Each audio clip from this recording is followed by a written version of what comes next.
Hello student, namaskar. This is CA KK sir from KK Commerce Academy Nasik. I am CEO and founder of KK Commerce Academy, which is one-stop solution for your commerce journey from 11 to graduation to masters to professional courses, everything under a one roof. Students number note down कर लो 9145669911, साथ में 22 या 33 भी connect कर सकते हो। और सबसे इंपॉर्टेंट चीज़, हमारा ऐप जो प्ले स्टोर पे, ऐप स्टोर पे और विंडोज़ में अवेलेबल है, तो जल्दी से डाउनलोड कर लीजिए, जहाँ पे आपको कंटिन्यूस कंटेंट मिलता रहेगा। तो बच्चों आज किस लिए आए हैं? बच्चों आज हम पेपर लीक करने के लिए आए हैं। ये बात हमारे बीच में रहने दो, पूरी यूनिवर्सिटी को पता नहीं चलनी चाहिए कि भाई केके सर नाम के कोई इंसान है जो ऐसा पेपर लीक कर देते हैं कि अगले दिन वही पेपर छप के आता है और बच्चे सोचते रहते हैं कि ये पेपर एग्जैक्ट सेम कैसे आया, लेकिन यूनिवर्सिटी को पता ना चले। ये हमारे बीच की राज की बात है। तो बच्चों आज हम अनऑफिशियली पेपर लीक करने आए हैं। किस सब्जेक्ट का? तो बच्चों TY semester number 6 Savitribai Phule Pune university का एडवांस अकाउंटिंग 2 का पेपर लीक करने आए हैं। सो पेपर लीक करने के साथ साथ पेपर पैटर्न की भी हम बात करेंगे कि पेपर का स्ट्रक्चर किस तरीके से रहेगा, और हाँ, आपको क्या सॉल्व करना चाहिए वो भी हम बात करेंगे, which is one of the important part. Okay,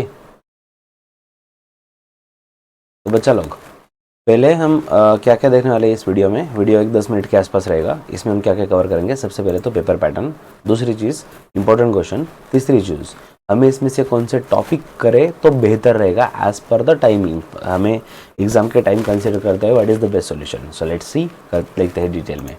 सो बच्चों एडवांस अकाउंटिंग 2 का प्रीवियस ईयर का क्वेश्चन पेपर, जो भी ईयर का क्वेश्चन पेपर होगा, डजेंट मैटर कौन से ईयर का है, लेकिन 2019 पैटर्न का है जो आपके लिए एप्लीकेबल है।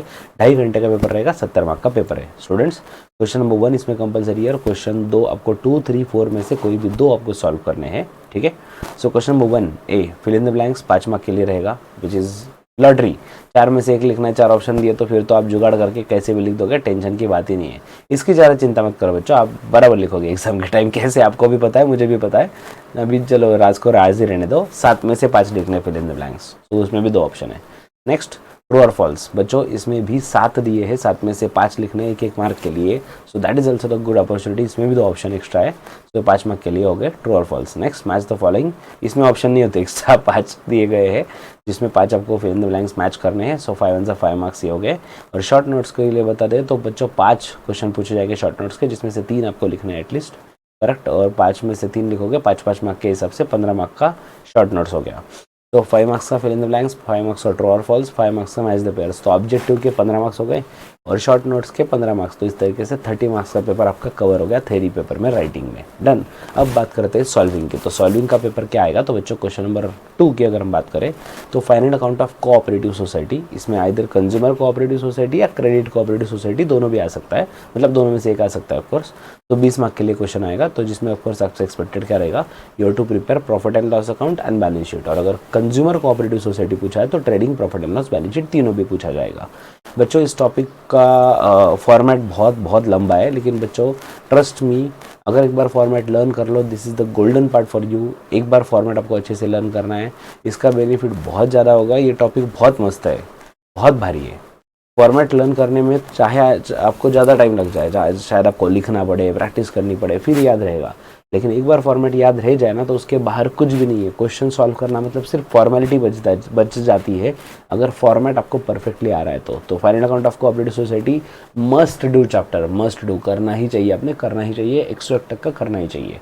ठीक है, this is my personal suggestion to everyone.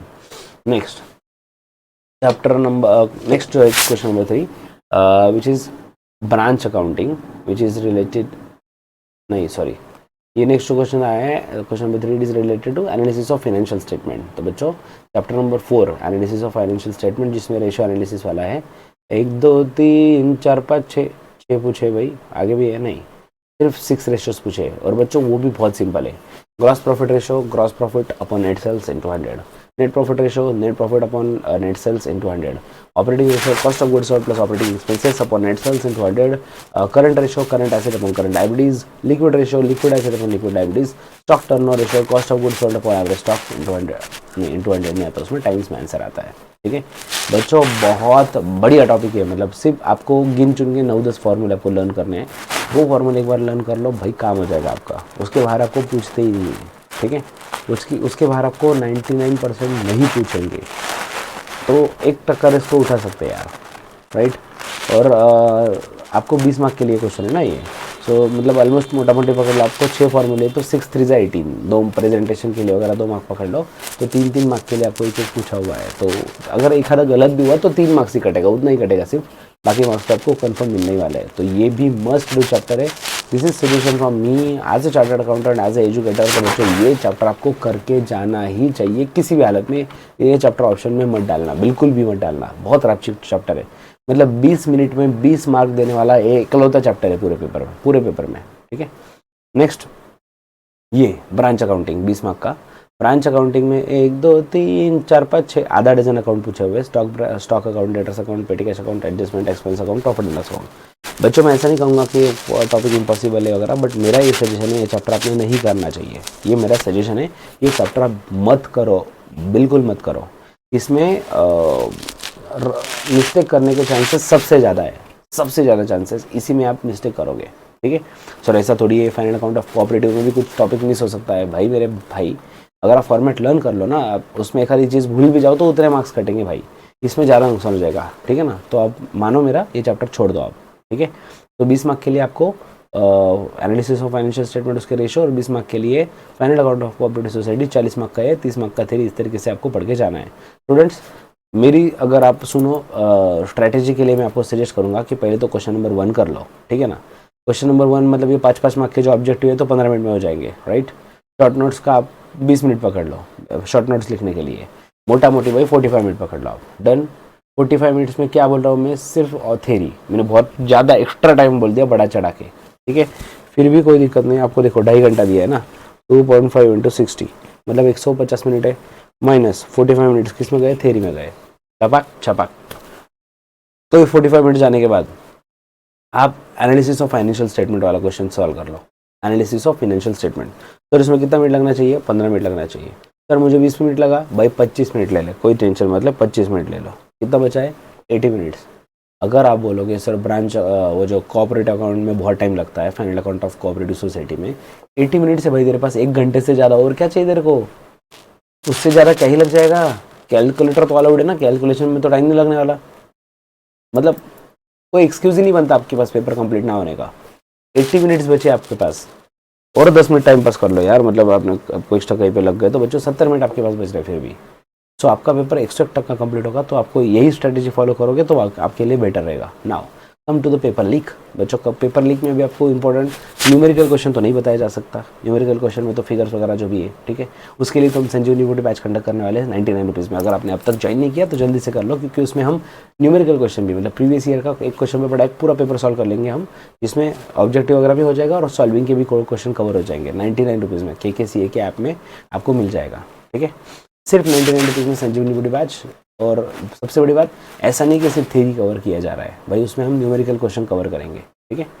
हाँ 2 चैप्टर के कवर करेंगे बच्चों, 3 चैप्टर के नहीं कवर करेंगे, विल ट्राई कि 2 ही चैप्टर के कवर करें, डन। तो बच्चों पेपर पैटर्न पे, अरे लिखा था क्या इधर ठीक है, इधर भी था पेपर पैटर्न, चलो भावना समझ गए आपको। Now final account of cooperative society में कंज्यूमर कोऑपरेटिव सोसाइटी या क्रेडिट कोऑपरेटिव सोसाइटी या फिर allocation of profit as per Maharashtra state cooperative societies act and feature of cooperative societies. तो बच्चों इसमें से पर्सनली मुझे जो इम्पोर्टेंट ज़्यादा लगते हैं वो एक है features of cooperative society, even allocation of profit as per Maharashtra state cooperative society, ये भी आ सकता है। बच्चों ये चैप्टर जो है ना, ये चैप्टर का एक ही शॉर्ट नोट्स आपको पूछा जाता है, ठीक है, 5 में से एक ही आएगा इस पर, done. Next branch accounting. Branch accounting में need for branch accounting, dependent branch, then stock and debtors method, independent branches, उसके बाद classification of branches from accounting point of view and objectives of branch accounting.